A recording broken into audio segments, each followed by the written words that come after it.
So, problem number 4. Sorry, hindi pala nakikita. So, ino natin. Ito. So, ang problem number 4 na to is, kung titignan mo, madali lang. Bakit? Kasi maliit masyado, no? Sorry. Ano yung ilaw. So, maliit masyado. Kasi tignan mo, y to the cube equal to e is squared. So, yan po yung question na scam. So, kaya po nasabi na scam dahil hindi naman siya short solution, which is napakahaba ng solution nito. Parang ayaw ko na ituloy. So, yan. So, kunin na natin yung derivative kasi mahaba pang tatalakay natin. So, that is 3. Ang derivatives nito, that is 3y squared y prime. Yan po. Bakit? Kasi implicit form yan. So, pag dinerive natin yan by chain rule, meron dalawang exponent na matira. Then, kukunin mo yung derivative ng y, that is y prime. So, dito magiging 2a na lang, no? I think, agree kayo dyan. So, hindi pala 2a. Sorry. That is what? That is 2a sana kung dito yung exponent ng 2. Kaya s squared na lang. Kasi derivative ng x, that is 1. 1 times x. S squared, that is s squared. So, ang gawin na natin, that is y prime po, is equivalent of s squared all over 3 squared. Yan po. So, dinivide lang both side natin by 3y squared, no?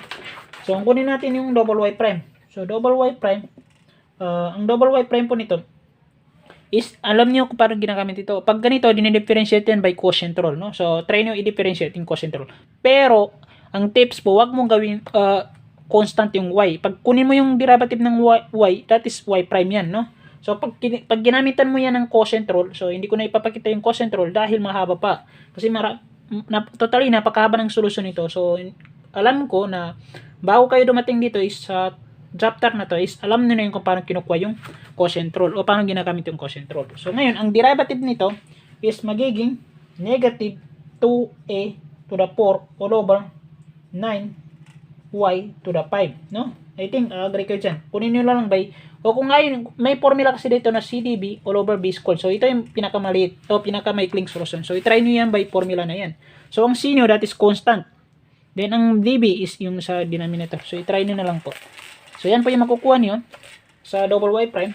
So, ngayon, gamitan na natin yung ano natin. So, kunin natin yung x, no, in terms of x. So, halimbawa, ang x po, kapag yung x kasi gagamitin natin yan ito sa formula ng evolutes. So, kung in terms of x, pwede yan. Magiging x mo, that is what? That is y cube all over a squared. No? So, pag kinukuha yung x dito, madali lang kasi i-divide mo lang both side by a squared. So, ito, magiging denominator niya yung a squared. So, yan po yung x. Kasi ang x na to gagamitin natin sa formula ng evolutes. Kasi mayroon pa tayong x dito. So, ngayon, dito na tayo sa mahabang solusyon. So, maglalakbay na tayo. So, that is x is equivalent of x. Ano yung x mo? So, dito yung y cube all over a squared. So, that is y cube. So, dito is haba ng pansensya. Bakit? Napakahaba ng solusyon nito. Sobrang haba. So, sinurkat ko pa nga eh. So, yan. So, minus natin sa y prime. Ang y prime mo, that is a squared all over 3y. So, dito, kailangan be careful sa pag-simplify. 3y squared. Multiply natin sa 1 plus y prime. Kaya lang, ang y prime mo that is a squared plus 3y squared. So, isi-shortcut ko ito. Nakinig mabuti. Ang y prime mo dito is ito. Kapag ginamitan mo yan ng quantity, magiging a to the 4 yan. Di ba? A to the 4 yan. Then ito, magiging a to the 4.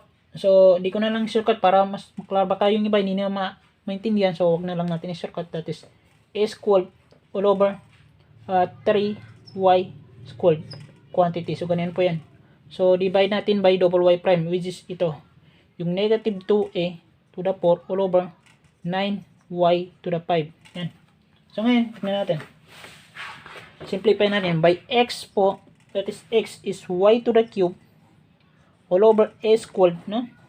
So, plus natin yan. Bakit plus? Kasi ito negative. So, ito, pag sinisimplify po ito, reciprocal po yan. Pag nag-reciprocal po yan, yung ano po natin dito is magiging yung 9 po dito. Paano ba to? Kasi mahaba yung solusyon pag pinakita ko pa to. So, ito makinig mabuti yan. Ito, pag sinimplify po natin yan, marireciprocal yan. So, magmumultiply dito. So, yung 9 mapupunta sa numerator. Ang magiging denominator niya, yung negative 2a to the 4. So, pagkita ko na lang. So, ganito yan. A squared all over 3y squared. So, pag sinimplify po natin yan, huwag nyo muna yung isipin ito ha. Ito yung isipin mo. Ito. So, pag sinimplify po na ito, marireciprocal by 9y to the 5 all over 2a So, dahil negative yan, negative yan. So, 2a to the 4, no? So, yan. So, ito magiging yan. Then, ito, tanggal. Then, ito, yan. So, negative times negative, that is positive. Kaya, naging positive yan. So, ngayon, ang matira dito is what? Ang matira po dyan is, tingnan natin. Nasa na tayo? So, dito pala. So, yan. So, anong matira dito? That is a to the, what? A squared lang, no? I think agree kayo dyan kasi tingnan mo, squared lang ito. So, that is a squared lang. A squared lang. All over 3y squared. Bakit? Kasi tingnan mo, y to the cube is equivalent of y to the 5 ba yan? So, check ko daw. So, baka akong mali. So, ayan. So, check lang. Baka akong nagkamali. So, ayan, tama. So, dito, magiging 3 ito. Sorry, hindi pala dito yung 3. Dito. So, burahin natin dito. Ganito kasi, magiging ganito yan siya. So, ito, 9 divide 3, that is 3, no? So, dito na, magiging 3 na. Then, dito, magiging y to the cube. Bakit? Kasi, tingnan mo, 5 to the 2. So, 5 minus 2, that is y cube na lang. So, dito, a squared to the, dito, magiging 2. 4 minus 2, that is 2 na lang, no? So, yan. So, dito 9 yan, no? So, yan. So, multiply by 1 plus ito. I-simplify na natin to. Oh, mamaya na lang. So, simplify na lang kasi masyadong humahaba na. So, burahin ko muna ito. Tandaan lang po yung formula dito sa y kasi hindi magkasya. So, yan. So, ito, simplify po natin yan. Magiging, ano ito siya? Magiging a to the 4, no? So, ito magiging 9. Magiging 9y to the 4. So, I think agree kayo dyan. Foil method lang naman. So, ngayon, gawin natin single fraction ito. Ito, y to the cube, a squared. A squared. Ito, gawin mong single fraction. Multiply mo na dito. So, that is 1. 1 plus 3 half. Ito yung 3 half, no? So, ito, multiply by what? Kasi tingnan nyo, makinig mabuti, tingnan nyo. Y to the cube all over a to the squared. Y to the cube all over a to the squared. So, common. So, pinactor out na lang natin. So, kasi pag minultiply natin dito, dito yung lalabas. Pag minultiply natin dito, ito ang lalabas. No? So, ito gawin mong single fraction para lumiit masyado. So, 9y to the 4 plus a to the 4 all over 9y to the 4. No? Yan. So, yan. So, ang gawin na lang natin dyan, masyado na may click. So, yan. So, ang gawin po natin, simplify po natin. That is 3 all over 9. That is what? That is, divide by 3. That is 1. 3 daw natin, divide by 3.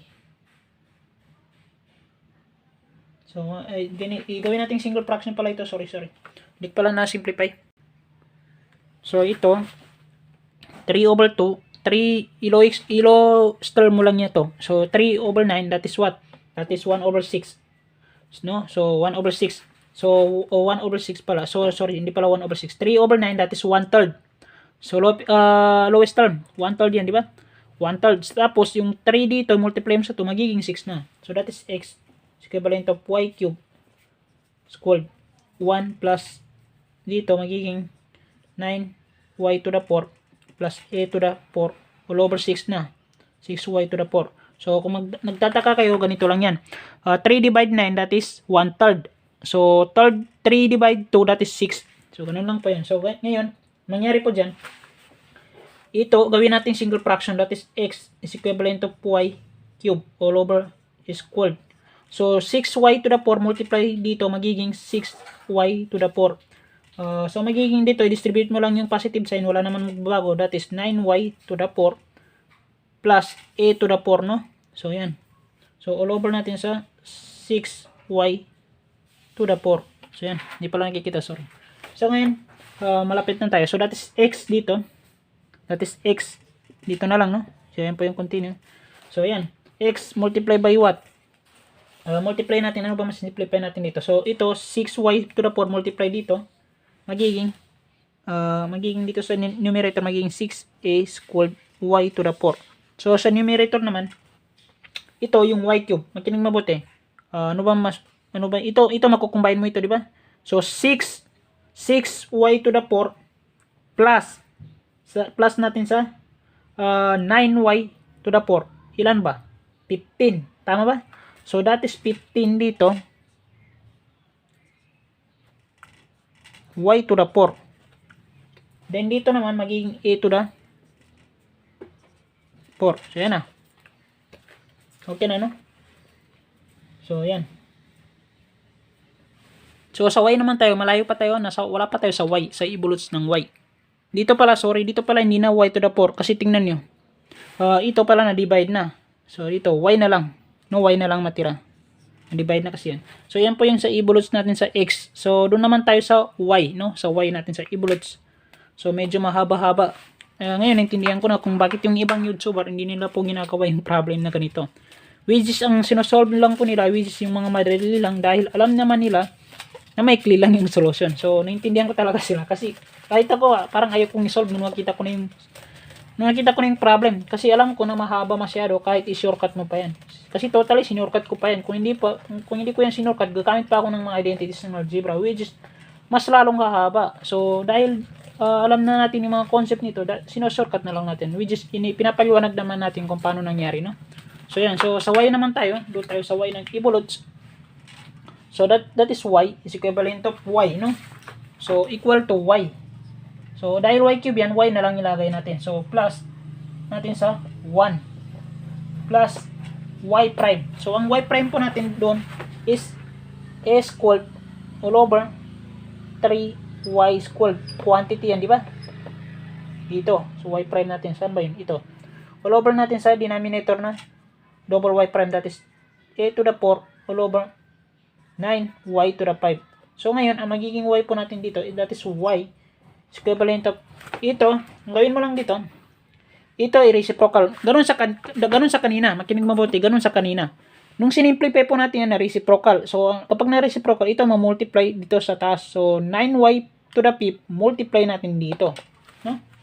So magiging ganito siya. Magiging 9y to the 5 na yan siya. Dito yan siya. Then dito magiging 2a to the 4. Na-reciprocal na. So magiging 1 plus a to the 4. Ito simplify mo by quantity. Magiging a to the 4 yan. Hindi yan 9 na. A lang. So that is dito magiging 9y to the 4. So yan. Makinig mabuti. Ganito lang yan, ha. Ito, sinimplify mo na reciprocal. Nung na-reciprocal, nag-multiply dito. Kaya ito, naging coefficient niya ito. So, kaya dito, ang ibig sabihin ng na-reciprocal na baliktad. Kaya ito na baliktad dito, then naging ganito na. So, ngayon, that is y is equivalent of what? 9, ano pa ba masisimplify pa natin dito? So, ito, i-distribute na lang natin dito, that is y, minus, ano bang pwede natin i-distribute sa loob? Yung 9 na lang kaya, yung 9y to the 4, no? So, ito na lang i-distribute natin. Tingnan niyo mabuti. Ito, 9y to the 4. So, anong gagawin mo para matanggal yung 9y to the 4? Siyempre, i-multiply mo lang dito yung 9y to the 4. So, pag minultiply mo dito yung 9y to the 4, may matitirang isang y. Kaya magiging y all over 2a to the 4. Then, dito magiging what?